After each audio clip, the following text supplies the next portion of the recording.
మరునాడు మా ఇంటావిడకి వంట వార్పు నేర్పడానికి ప్రయత్నం ప్రారంభించాను.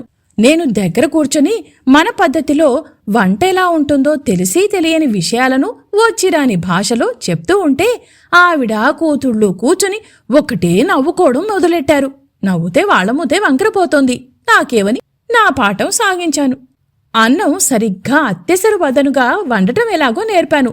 ముద్దపప్పు చేయడం ఎలాగో చేసి చూపించాను. అది మన గోదావరి జిల్లా వాళ్ళ జన్మహక్కు. తర్వాత బంగాళదుంప కూర వండించాను. ఉడికిన తర్వాత పోపు వేద్దామని మిరపకాయలు తుంపి ఆవాలు అవి జాగ్రత్త చేసుకుని చూసేటప్పటికీ నూనె లేదు. మరి నూనె లేకపోతే ఎలాగా అన్నాను. ఇక్కడ కొవ్వేగాని మామూలు నూనెలు ఏవి దొరకవండి అంది.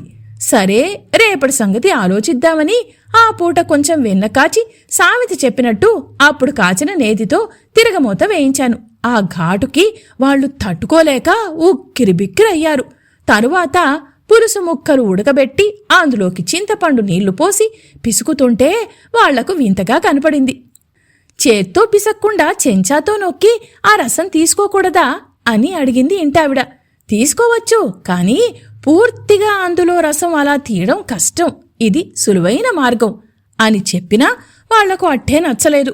ఏది ముఖ్యంగా తినే వంటకాలేవి సాధ్యమైనంత వరకు చేతితో తాకకుండానే చెయ్యవలనని వాళ్ళుద్దేశం. సరే, ఎలాగో ఆ పూటకు వంట అయిందనిపించి ఆ వంటకాలు మీరు కూడా రుచి చూడండని పప్పు, కూర, పులుసు వాళ్లకు కూడా కొంచెం ఇచ్చి తరువాత క్రమేణా ఆవిడ ఏదో రకంగా చేసి పెట్టడం నేర్చుకుంది. మన పప్పు చాలా బాగుంటుంది అంది. పులుసు కూడా బాగానే ఉంది, కాని ఆ కారం మేం తినలేమంది. తరువాత అంత చింతపండు కూడా ఇక్కడ తినడం మంచిది కాదంది. కావాలిస్తే మాకు మళ్ళీ పల్చగా సూపు చేసుకుని అందులో కొంచెం నిమ్మరసం వేసుకోవచ్చు అంది. ఆ సలహా బాగానే ఉంది అనుకున్నాను. కొన్నాళ్లెలాగో ఇలా తంటాలు పడ్డా మనం అన్ని రుచులకు అలవాటు పడ్డవాళ్లం కనుక మన ఊరగాయల మీదికి దృష్టిపోయింది. మా రాజుని సలహా అడిగాను, దీనికి ఏదన్నా ఉపాయం చెప్పమని.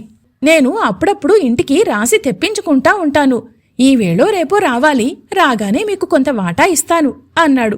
కొత్తగా నేర్చుకున్న విద్య జ్ఞాపకం వచ్చి థ్యాంక్యూ అన్నాను. రాజు నవ్వి ఊరుకున్నాడు. తరువాత నేను రాజు మర్నాడు కాబోలు ఊళ్ళోకెళ్ళి యూనివర్సిటీ చూసొచ్చాం. అది చూసి నేను ముగ్ధుణ్ణైపోయా. నోట మాట రాలేదు.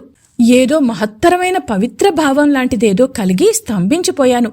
2 నిమిషాల్లో తెలివి తెచ్చుకొని లోపలికి వెళ్లి రాజు సహాయంతో క్లాసు గదులు, లైబ్రరీ, పరీక్ష హాలు, సభ జరిపే చోట్లు, అధికారుల కచేరీ గదులు అన్నీ చూస్తుంటే ఒకదానికొకటి ఎంతో గొప్పగా కనిపించాయి. ఈ ఆశ్చర్యంతో తలమునకలై ఇంటికి చేరుకున్నాను. ఆ సాయంకాలము నెమ్మదిగా రాజు నాకు ప్రైవేటు మాస్టర్ను కుదుర్చిపెట్టాడు. ఆయన నాతో ఎంతో సావకాశంగా నెమ్మదిగా మాట్లాడారు. సాధ్యమైనంత వరకు ఎంట్రన్స్ పాస్ అయ్యేటట్టు చేస్తానని అభయం ఇచ్చాడు. ముందు నీకు ఆంగ్ల భాషా పరిజ్ఞానం బాగా కలిగితే తక్కినవన్నీ సులువుగా వస్తాయి అన్నాడు. అలాగనే రోజుకు 2-3 గంటలు ప్రత్యేకం ఇంగ్లీషే చెప్పేవాడు. తక్కిన పాఠాలన్నీ ఒకరోజు కొన్ని చెప్తుండేవాడు. ఇలా ప్రారంభించిన చదువు మంచి ముహూర్తం చూసుకోకపోయినా బాగానే సాగింది. 2 రోజుల తర్వాతను ఒక ఉదయాన్నే రాజు నవ్వుతూ వచ్చి, గుడ్ మార్నింగ్ మిస్టర్ పార్వతీశం, మీకీవేళ ఈ సుప్రభాతంతోటి ఒక శుభవార్త కూడా అందించదలుచుకున్నాను. ఇంటి దగ్గర నుంచి నిన్ననే ఊరగాయల బంగి వచ్చింది. మీ వాటా ఈ సీసాలో ఆవకాయ, ఈ సీసాలో తొక్కుడు పచ్చడి తీసుకొచ్చాను, హాయిగా తినండి అని చక్కా పోయాడు. వాటిని ఎంతో ఆప్యాయతతో చూస్తూ కూచుని ఈవేళ ఎలాగైనా వీటిని పట్టించాలని నిశ్చయించుకున్నాను. ఆ రోజు స్పెషల్గా వంట ప్రయత్నం కోసం నేను వంటగదిలోకి వెళ్లాను. మీరొచ్చారేమిటి వేళ మిస్టర్ సేమ్ అంది ఇంటావిడ. నేను చెప్పడం మర్చిపోయాను. నా పేరు ఆవిడ ఉచ్చరించలేక సౌలభ్యం కోసం సేమ్ అని పిలవడం మొదలుపెట్టింది. పోనీలేండి, మీ ఇష్టం ఎలా పిలిచినా సంతోషం అన్నాను.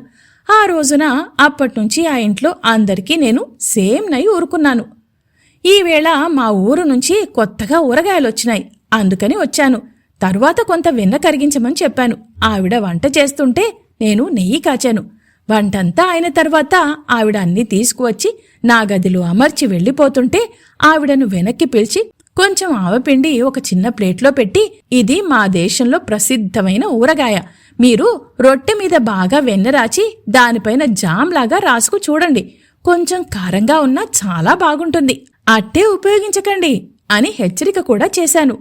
ఆవిడ సంతోషించి తీసుకువెళ్ళింది. ఆ పూట భోజనం హాయిగా మన పద్ధతిన చేద్దామనిపించింది. ఈ చెంచాలు, కత్తులు, ఫోర్కులు తోటి మన భోజనం చేయడానికి అట్టే వీలుగా ఉండడం లేదు. అందుకని ఒక్క పూటన్నా మన పవిత్ర భారతదేశాన్ని తలుచుకొని మన ఆచారం అనుసరణీయమని నిశ్చయం చేసుకొని స్పూన్లు, ఫోర్కులు వగైరా పక్కకు పెట్టేసి సుఖంగా చేత్తో కలుపుకొని భోజనం ప్రారంభించాను. పప్పు, అన్నం తినడమైంది. రెండో వాయి ఆవకాయ కలుపుతుండగా అవతల నుంచి కెవ్వున కేక వినబడింది. ఏమిటో అనుకుంటూ ఉంటే ఓ మిస్టర్ సేమ్ అని పిలుపు వినపడ్డది. ఏం కొంప మునిగిందా అనుకుని కలిపిన ముద్ద నోట్లో పెట్టుకుని లేద్దామనుకుంటుంటే ఒక్క ఊపులో ఓ సేమ్ అంటూ ఏడుస్తూ ఇంటావిడ. ఆవిడ వెనుకనే ఆవిడ కూతుళ్ళు గదిలో చొరబడ్డారు. ఏమిటమ్మా, ఏం జరిగింది అన్నాను. ఆవిడ ఏదో చెప్దామనుకుంటూ నా కంచం కేసి చూసింది. ఆవిడ సమాధానం కోసం నిరీక్షిస్తూ నేను కలుపుకున్న ఆవకాయ చేయి నాకుతున్నాను. ఆవిడ అది వరకు పడ్డ బాధేమిటో తెలియదు కాని ఇప్పుడు మట్టుకు నా చెయ్యి చూసి ఓ ఓ ఓ అని ఓ వెర్రికేక వేసి వెనక్కు విరుచుకుని మూర్ఛ వచ్చినట్లు కుర్చీలో కూలబడ్డది.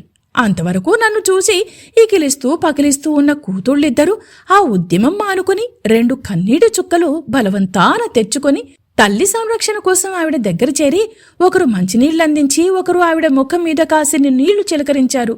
ఆవిడ నెమ్మదిగా కళ్ళు తెరిచి నాకేసి వేలుతో చూపిస్తూ వెక్కిళ్లతో సేమ్ సేమ్ యూ అంటూ మళ్లీ మూర్చపోవడానికి ఉద్యుక్తురాలవుతుంటే నేను కూడా ఆవిడ దగ్గరికెళ్ళి పర్వాలేదండి, మీరెందుకలా కంగారు పడ్డారు?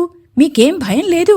అసలేం జరిగిందో చెప్పండి అంటూ మెల్లగా అనునయిస్తూ ఆవకాయ కలుపుకున్నానన్న మాట మర్చి ఆ చేత్తోటే ఆవిడ కళ్ళు తుడిచాను. ఇంకేముంది, మళ్ళీ కొంపలనుకున్నంత పని జరిగింది. ఆవిడ కళ్ళు, బుగ్గలు భగ్గున మండడం ప్రారంభించాయి. ఓ సేమ్, నన్ను చంపేశావు అని గొళ్ళు మంది. పర్వాలేదు పర్వాలేదు, క్షమించండి అని ఒక్క పరుగున వెళ్లి నా చేతులు శుభ్రంగా కడుక్కొని తడితువ్వాలతో ఆవిడ కళ్ళు, బుగ్గలు ఒత్తి బుగ్గలకు కొంచెం నేను ఉపయోగించే స్నో రాశాను. ఇదంతా చూస్తూ నవ్వుతే తల్లికి కోపం వస్తుంది. ఏడవాలన్నా ఏడవలేక నవ్వలేక నాకేసి గుడ్లప్పగిచ్చి ఆ పిల్లలు నిశ్చేష్టులై చూస్తూ నిలబడ్డారు. సుమారు ఒక పావుగంట సేపు నాకు తోచిన శైత్యోపచారాలన్నీ చేసేసరికి ముసలావిడ ఉద్రేకం కళ్ళు, ముఖంతో పాటు చల్లబడి నన్ను చూసి oh same same, your a bad boy, you really killed me. నువ్వు చాలా చెడ్డవాడవు, నన్ను చంపితివని, నన్ను చంపినంత పని చేశావు అంటూ చిన్న హాసం ముఖంలోకి తెచ్చుకుంది. అవునండి, నేనేం చేశాను? ఇంతవరకు మీకేం జరిగిందో, ఎందుకలా భయపడ్డారో, నేను చేసిన తప్పేమిటో చెప్పారు కాదు. నా వల్ల తప్పుంటే మన్నించండి అన్నాను నమ్రతతో. అది కాదు నాయనా, ఇందులో నీ తప్పేమీ లేదు. నా మీద అభిమానంతో నువ్వు సరదాగా మీ ఊరగాయ రుచి చూడమనిచ్చావు. నువ్వు చెప్పిన మాటలు పూర్తిగా గ్రహించుకోక నీకు భోజనం పెట్టగానే ఓ రొట్టె ముక్కకు కాస్త వెన్న, ఆవకాయ పట్టించి నోట్లో పెట్టేసరికి నశాలం అంటింది. ఆ బాధలో ఏం చేయలేక తోచక నీ గదిలోకొచ్చేసరికి నువ్వు అన్నం చేత్తో కలుపుకు తినడమే కాక ఆ చెయ్యి నాకుతుంటే నాకు మూర్ఛ వచ్చినంత పనైంది.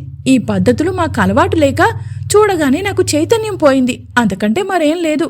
నీ నూరికనే కంగారు పెట్టాను, నువ్వేమీ అనుకోకు, నన్ను మన్నించు అంటూ ఆవిడ బయటకు వెళ్ళిపోయింది. వెనకాలే కూతుళ్ళు ఆవిడని అనుసరించి గుమ్మం దగ్గర ఆగి వెనక్కి తిరిగి నన్ను చూసి ఒక్క నవ్వు నవ్వి పరుగు తీశారు.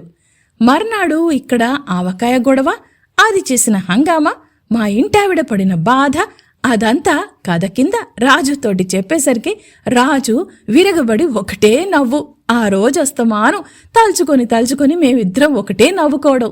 ఈ కథ రాజన్న ఇంటావిడకు కూడా చెప్పాం. వాళ్ళు తెగ నవ్వుకున్నారు. అక్కడ్నుంచి రాజు మిత్ర బృందానికి అందరికీ వారం రోజుల వరకు ఈ కథ చెప్పి అందర్నీ నవ్విస్తూ ఆనంద పరవశుల్ని చేశాడు.